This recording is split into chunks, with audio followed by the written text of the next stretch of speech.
Well, now we get to do the fun part, which is making food. This first recipe we're going to do is the banana oat pancakes. And so you need 2 bananas in the bowl, and all you want to do is make sure you mash them up really well. It helps if you have the bananas a little bit overripe because they'll mash a little bit better, but you can always use a fresh banana too.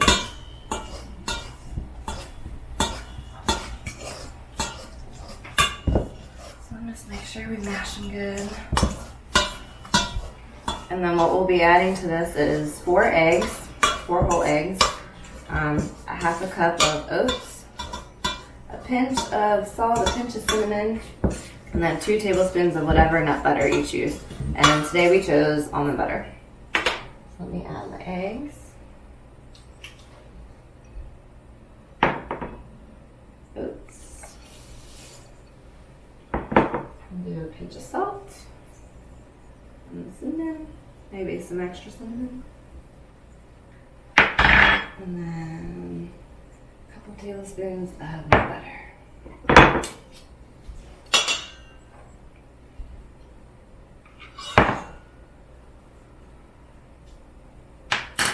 And then we'll mix all this up. This just makes a really nice batter. It's definitely a healthier option than your traditional pancake mix.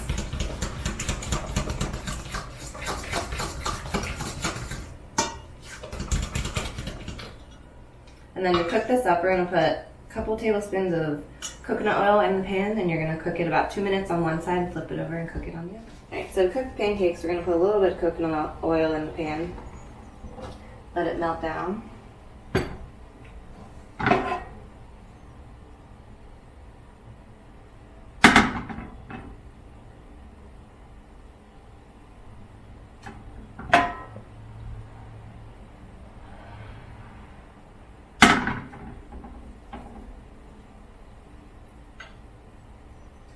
And now we're going to spoon the batter in. This should cook about 2 minutes on one side, and then we'll flip it and cook the other side.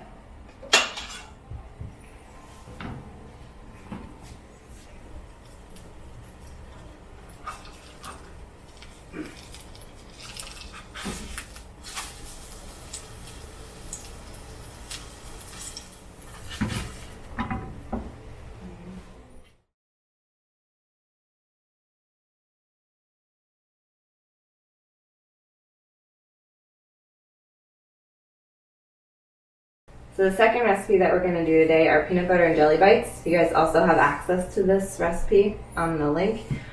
It is 4 ingredients. It's Quaker oats, chia seeds, some nut butter, so we chose almond butter, and then sugar-free or no sugar added preserves, and we did strawberry. So I already put the strawberry preserves in. I'm going to add the nut butter, which can get kind of sticky. And then we're going to add the chia seeds. Honestly, the best way to mix this up is with your hands, so you just gotta get in there. I actually have some olive oil here that I'll put on my hands, which helps to keep your hands from getting super sticky from the nut butter. You mix it up with your fingers. And then you just make little balls out of it. You can keep it in the fridge for up to 2 weeks, it'll stay fresh. You can just grab one out anytime you want. Now that it's mixed, just roll it into little balls. Like that. And you can put them in the fridge, and they'll keep for up to 2 weeks.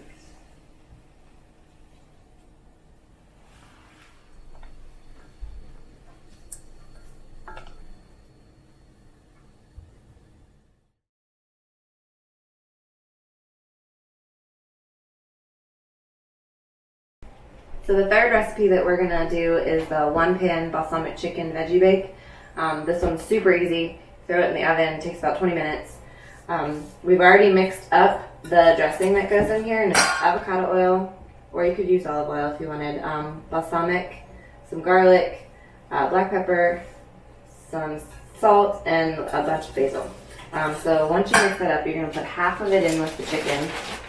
We're actually gonna let the chicken marinate in it for a little bit. You can throw that in the fridge if you want. And while that's marinating, you can chop up all of your veggies. So mix that up a little bit.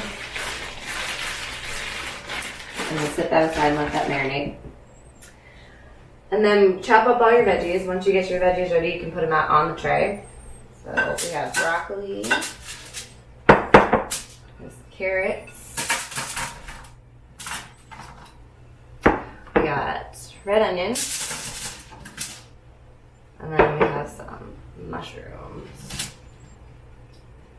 So mix them up, spread them out on the tray. We're actually going to save the tomatoes for a little bit later. And then you're going to pour the rest of your dressing on top of your veggies. Get them marinated.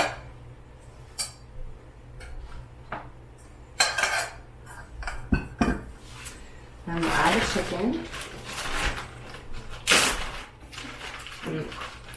If you have tenders, they'll cook a little bit faster. If you don't, what you can do is half your chicken breasts and just slice them right down the long ways, right down the middle, so that they're a little bit thinner. Just makes them cook a little bit easier, a little bit quicker. So this we're going to put in the oven for about 10 minutes. And then we're going to get it out and add the tomatoes, and then we'll put it back in for another 10.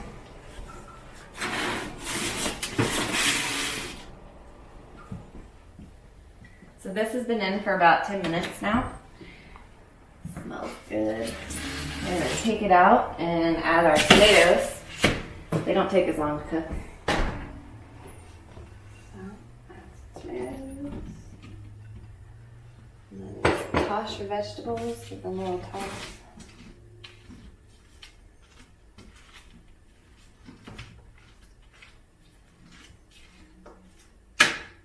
And then we're going to put them back in for another 10 minutes.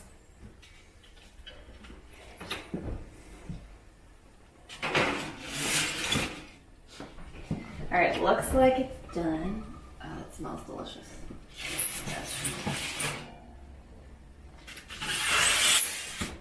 And this whole meal should serve 4 people. So we got 4 chicken breasts, a bunch of veggies.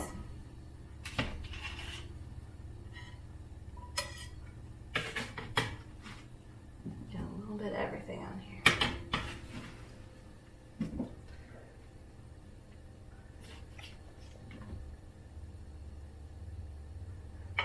So this chicken breast is probably 3 or 4 ounces, which is about a good serving of protein should be. We got a little bit more veggies. And then the rest is vegetables, which that's about 2 cups. And 2 cups is about 2 fistfuls each. And anything that you have left over should keep for 4 to 5 days. So if you're meal prepping this as a meal prep, you could have this for the rest of the week for your lunch.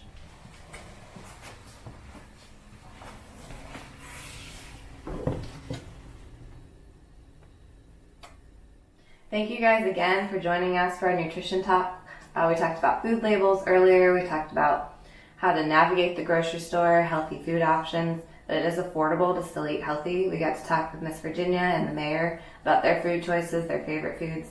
And then we got to try out our own recipes, which you guys will have access to all of that information in the links that we provide. So if any of you have more questions about nutrition related things, you can find me on Facebook.